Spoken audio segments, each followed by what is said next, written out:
ഇന്ന് നമുക്ക് ഭൂട്ടാന്റെ നാഷണൽ ഡിഷായ യമഡാഷി ഉണ്ടാക്കാൻ പോവുകയാണ്. അപ്പോൾ നമുക്ക് എന്തൊക്കെയാണ് അതിന് വേണ്ടതെന്ന് നോക്കാം. ഇതിലേക്ക് വേണ്ടുന്നത് ചീസ്, തക്കാളി, പിന്നെ ബട്ടർ, പിന്നെ നമുക്ക് മുളക്, സവാള, പിന്നെ നമുക്ക് ചതച്ച് വെച്ചിരിക്കുന്ന വെളുത്തുള്ളി, പിന്നെ നമുക്ക് കുരുമുളക് പൊടി, പിന്നെ വേണ്ടുന്നത് ഉപ്പ്, പിന്നെ വെളിച്ചെണ്ണ. ഇത്രയും കാര്യങ്ങളാണ് വേണ്ടത്. നമുക്ക് അല്പം ഈ പാത്രത്തിലേക്ക് ഒരു അല്പം വെളിച്ചെണ്ണ എടുത്ത് ഒന്ന് ചൂടാക്കുകയാണ്.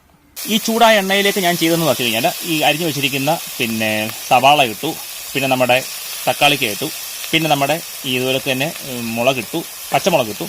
പിന്നെ നമ്മൾ ചെയ്തതെന്ന് പറഞ്ഞാൽ ഒരു ബട്ടർ ഉണ്ട് ആദ്യം. ബട്ടറും ഒരല്പം കുരുമുളക് പൊടിയും പിന്നെ ഒരല്പം ഉപ്പും ഇട്ടിട്ട് നന്നായിട്ട് ഇതിനെ ഒന്ന് ഇളക്കി ചേർക്കും. പിന്നെ ചെയ്യുന്നതെന്ന് വെച്ച് കഴിഞ്ഞാൽ ഇതൊക്കെ അല്പം നമ്മൾ ചതച്ച് വെച്ചിരിക്കുന്ന വെളുത്തുള്ളിയും കൂടെ ചേർത്ത് ഇതിനെ ഒന്ന് കൂട്ടിച്ചേർത്ത് നമുക്ക് ഇളക്കാം. ചെയ്യുന്നതെന്ന് പറഞ്ഞു കഴിഞ്ഞാൽ നമ്മൾ ഇതിലേക്ക് ഒരല്പം നമ്മൾ വെള്ളം ഒഴിച്ച് ഇതിനെ ഒന്ന് വേവാൻ ഒരു 5-10 മിനിറ്റ് നമുക്കൊന്ന് വെയിറ്റ് ചെയ്യാം. എന്ന് വെച്ച് കഴിഞ്ഞാൽ വെന്തു ഇതിലേക്ക് നമ്മൾ ആ 2 ചീസും നമ്മൾ പിന്നെ ബാക്കി വെച്ചിരിക്കുന്ന ബട്ടറും കൂടെ ചേർത്ത് നമുക്ക് നന്നായിട്ടൊന്ന് ഇളക്കിയെടുത്ത് നമുക്കിത് സെർവ് ചെയ്യാം. നമ്മുടെ യമഡാഷി അടിപൊളിയായിട്ട് റെഡി ആയിട്ടുണ്ട്. നിങ്ങൾ ഇന്ന് തന്നെ ട്രൈ ചെയ്ത് നോക്കണം. എളുപ്പത്തിൽ നമുക്ക് 5 മിനിറ്റിനുള്ളിൽ നമുക്ക് തന്നെ ഇത് ഉണ്ടാക്കിയെടുക്കാൻ പറ്റും. അപ്പോൾ നിങ്ങൾ ഇന്ന് തന്നെ ട്രൈ ചെയ്ത് നോക്കുക. വീഡിയോ ഇഷ്ടപ്പെട്ടെങ്കിൽ ലൈക്ക് ചെയ്യുക, സബ്സ്ക്രൈബ് ചെയ്യുക, ഷെയർ ചെയ്യുക. Thank you.